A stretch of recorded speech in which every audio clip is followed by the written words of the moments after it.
भैरवनाथांच्या नावानं चांग भलं. आज आपण आलो आहोत श्री क्षेत्र खोची येथे श्री भैरवनाथ व जोगेश्वरी देवीचे दर्शन घ्यायला. वारणा नदीच्या नयनरम्य तीरावर वसलेल्या श्री भैरवनाथ जोगेश्वरी मंदिरामुळे या क्षेत्राला अनन्यसाधारण महत्त्व प्राप्त झाले आहे. कोल्हापूर जिल्ह्यातील हातकणंगले तालुक्यात असलेले हे एक गाव. कोल्हापूर आणि सांगलीच्या सीमेवर असलेल्या खोचीला येण्यासाठी तुम्ही पेठवडगाववरून डायरेक्ट बसनी येऊ शकता. कोल्हापूरपासून साधारण 30 किलोमीटर तर सांगलीपासून 25 किलोमीटर अंतरावर खोची हे गाव आहे. या व्हिडिओमधून आपण मंदिर परिसर आणि मंदिराचा इतिहास याची माहिती घेऊयात. श्री भैरवनाथ जोगेश्वरी वारणा तीरावर युगानुयुगे भक्तांच्या कल्याणासाठी उभे आहे. येथील भैरवनाथांचे मूळ स्थान हे सोनारी आहे. सोनारीचे श्री भैरवनाथ श्री क्षेत्र खोची येथे कसे प्रगट झाले याबद्दल अशी कथा सांगितली जाते की एका अंध गवळी भक्ताच्या प्रार्थनेला प्रसन्न होऊन देव इथे प्रगट झाले. कोणे एकेकाळी फिरत फिरत एक अंध गवळी आपल्या गाईगुरांसह वारणेच्या काठावर खोची येथे आला. वारणा तीरावरील हिरवागार चारा, विविध वृक्षांनी नटलेला परिसर पाहून गायगुरे या परिसरात रमून गेली. गवळ्यालाही समाधान वाटू लागले. गवळी दृष्टीहीन होता, पण तो भैरवनाथांचा निस्सीम भक्त होता. रोज वारणेच्या डोहात उभा राहून तो देवाची प्रार्थना करीत असे. त्या गवळ्याची भक्ती, भजन, पूजन, नित्य उपासना याची ख्याती सर्वत्र पसरली. या परिसरात श्री महालक्ष्मी, ज्योतिबा, श्री दत्तगुरूंची स्थाने, नरंदे, रामलिंग येथे असलेले पुरातन शिवलिंग यांना भेटी देत असतानाच या अंध गवळ्याची कीर्ती ऐकून साधू संत, नाथपंथी, डवरी गोसावी यांचीही उठबस खोची या गावात वाढू लागली. बघता बघता हा परिसर भक्तीने फुलून गेला. अंध गवळी देवाला रोज प्रार्थना करत होता. आता किती अंत पाहणार आहेस? एकतर मी दृष्टीहीन आहे आणि तू मला दर्शनही देत नाहीस. खरंच एक दिवस तू माझ्या पुढे येऊन उभा राहशील तरी सुद्धा तू मला दिसणार नाहीस. मला एकदा तरी दर्शन दे. गवळ्याचा हा पाण्यात उभा राहून प्रार्थना करण्याचा नेम कित्येक वर्ष सुरू होता. हे पाहून खोची गावातील लोकांनी त्याला विचारले, तू कोणत्या देवाची भक्ती करतोस? तुझा देव कोठे आहे? यावर गवळी म्हणाला, माझा देव भैरवनाथ असून तो सोनारीच आहे. तो श्री काळभैरवांचा अवतार असून सिद्ध भैरव आहे, म्हणूनच त्याला सोनार सिद्ध असेही म्हणतात. हे ऐकल्यावर गावकरी म्हणाले, आम्हाला तुझ्या देवाला पाहायचे आहे. एवढ्या लांब आम्ही कधी जाणार? तेव्हा तूच तुझ्या देवाला इकडे बोलव.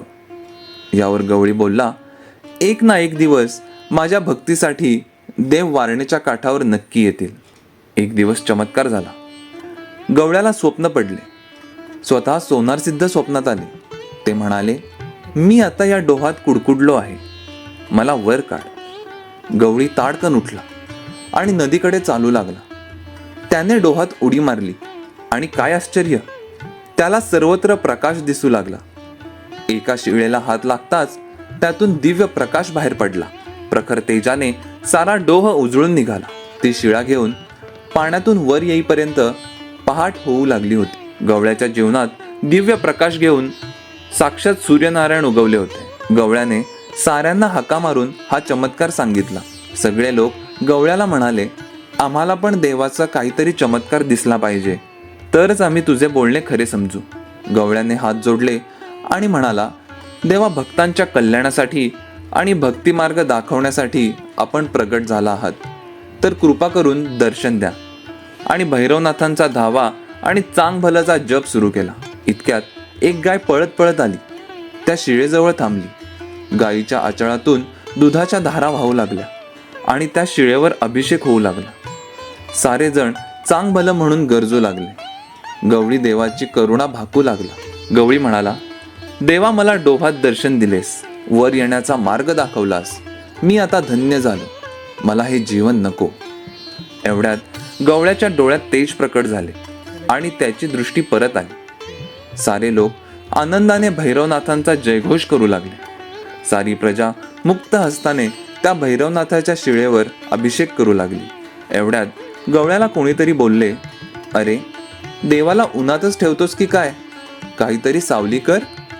गवळ्याने इकडे तिकडे पाहिले तर एका दह्याच्या रांजणात शमी वृक्षाचा घुसळ खांब होता.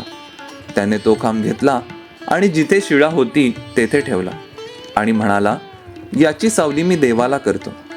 लोकांनी त्याला वेड्यात काढले.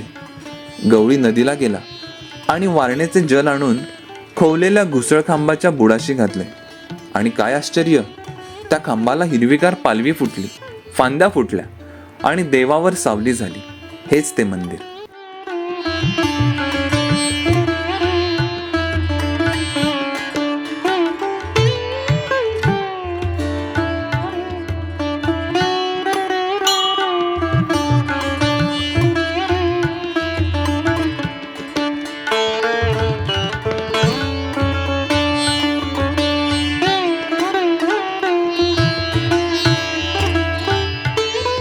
कालांतराने गावकऱ्यांनी येथे नवीन मंदिराची उभारणी केली. अशा पौराणिक महात्म्य असलेल्या मंदिराला भेट देऊन श्री भैरवनाथांचे दर्शन घेऊया. मंदिरासमोरच 2 व्हीलर आणि 4 व्हीलर गाड्यांसाठी पार्किंगची मोफत सोय आहे. मंदिर परिसरात पूजा साहित्य, प्रसादाची दुकाने आहेत.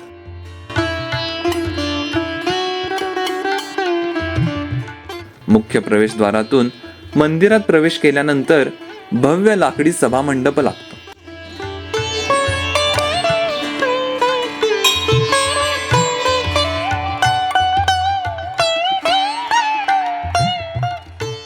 सभामंडपात अतिशय कोरीव असा नंदी आणि कासव आहे.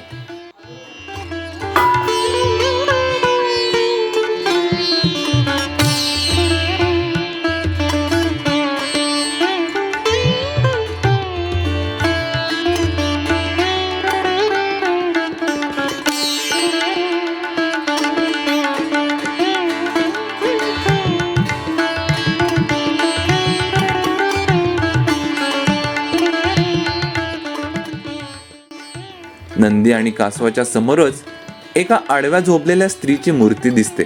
त्याबद्दल अशी आख्यायिका सांगितली जाते की ही मूर्ती भैरवनाथांची प्रिय भक्त लाडकूबाई यांची आहे. त्या देवाला नित्य नैवेद्य दाखवत असत. भैरवनाथांना मांसाहार वर्ज्य आहे आणि तरीही एके दिवशी लाडकूबाईंनी देवाला मांसाहारी नैवेद्य दाखवला. भैरवनाथ संतप्त झाले.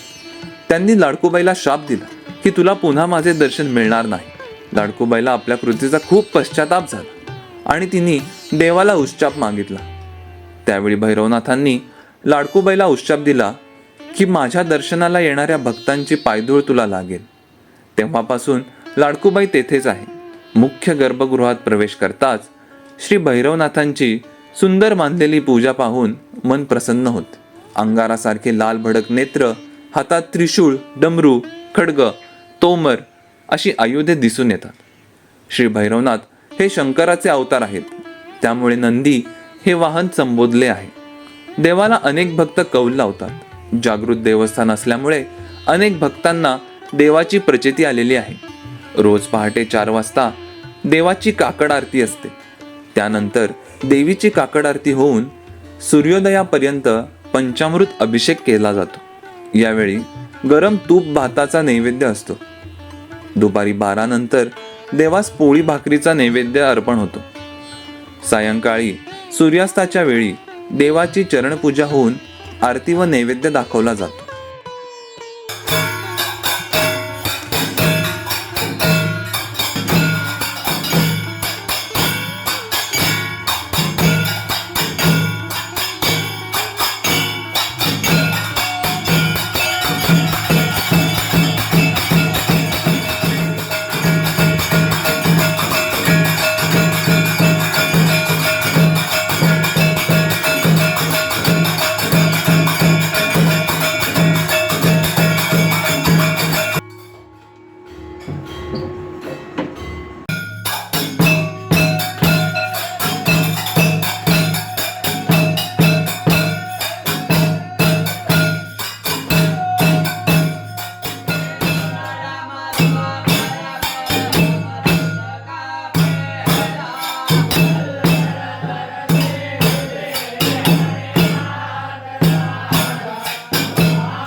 आरतीनंतर थोड्या वेळाने देवाची मखमली शेज सजवली जाते.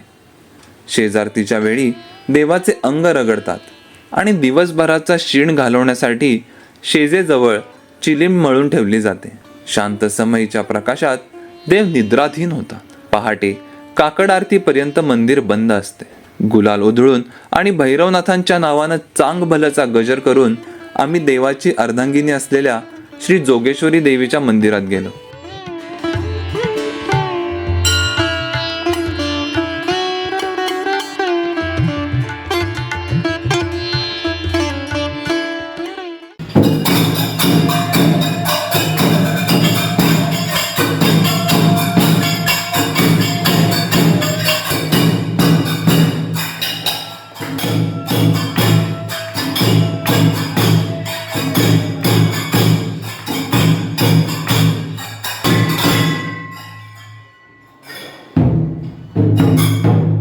चला तर आता मंदिर परिसर पाहूयात.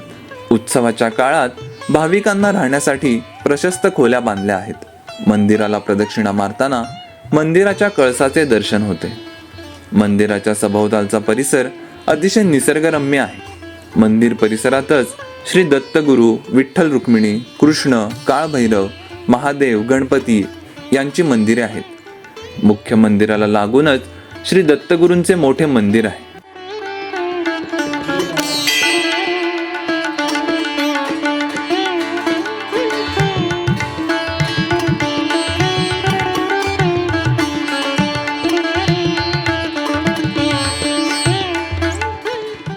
भाविकांसाठी भक्त निवासाचे काम देखील प्रगतीपथावर आहे. मंदिरात चैत्र पौर्णिमा यात्रा, श्री भैरवनाथ जोगेश्वरी विवाह सोहळा, नवरात्र आणि भैरवनाथ जन्म सोहळा हे उत्सव मोठ्या उत्साहाने आणि भक्तिभावाने साजरे केले जातात. वारणा नदीच्या काठावरच मंदिर असल्यामुळे वारणामाई श्री भैरवनाथांच्या दर्शनाला वेळोवेळी येतात. त्या महापुराच्या खुणा तुम्ही येथे पाहू शकता. अशा धार्मिक महात्म्य असलेल्या श्री भैरवनाथांच्या दर्शनाला नक्की या. हा व्हिडिओ आपल्याला कसा वाटला?